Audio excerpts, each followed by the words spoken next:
Arraché à sa terre natale, un jeune homme fut emmené captif à Babylone. Mais au milieu d'un royaume idolâtre, il resta fidèle à Dieu. Voici l'histoire de Daniel, l'homme que même les lions n'ont pas pu dévorer. Lorsque le roi Nebuchadnezzar conquit Jérusalem, il emmena avec lui plusieurs jeunes Israélites pour servir dans son palais. Parmi eux se trouvait Daniel, un jeune homme sage, intelligent et rempli de l'Esprit de Dieu.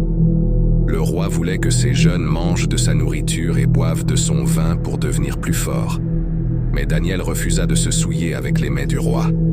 Il dit au chef des serviteurs, « Donne-nous seulement des légumes et de l'eau, et observe-nous pendant 10 jours. » 10 jours plus tard, Daniel et ses amis étaient en meilleure santé que tous les autres. Dieu bénit leur fidélité et leur donna la sagesse, la connaissance et la compréhension des mystères.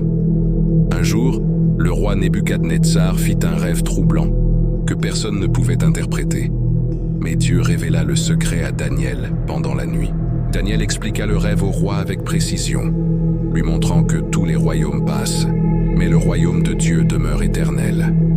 Le roi fut émerveillé et dit, « Ton Dieu est le Dieu des dieux et le Seigneur des rois. » Daniel fut alors élevé au rang de conseiller royal à Babylone. Des années plus tard, un nouveau roi régna, Darius. Les autres conseillers, jaloux de Daniel, décidèrent de le faire tomber.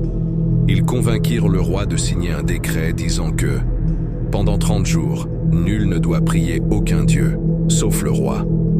Mais Daniel, fidèle à son Dieu, continuait de prier 3 fois par jour face à Jérusalem. Les hommes le surprirent et le dénoncèrent au roi. Malgré sa tristesse, Darius dut obéir à sa propre loi. Daniel fut donc jeté dans une fosse remplie de lions affamés. Cette nuit-là, le roi ne dormit pas. Tôt le matin, il courut à la fosse et cria « Daniel, ton Dieu t'a-t-il sauvé ?» Une voix s'éleva du fond. « Ô roi, vis éternellement.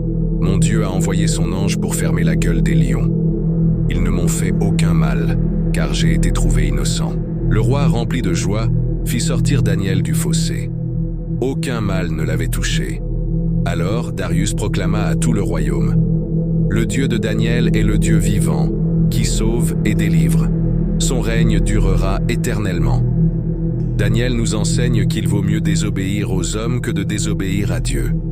Quand tu restes fidèle, Dieu ferme la gueule de tes lions, tes épreuves, tes ennemis, tes peurs. Il est le Dieu qui protège dans la fosse et élève ceux qui lui restent fidèles. Daniel n'a pas été sauvé parce qu'il était fort, mais parce qu'il a gardé la foi, même quand tout semblait perdu. Si toi aussi tu veux avoir une foi comme Daniel,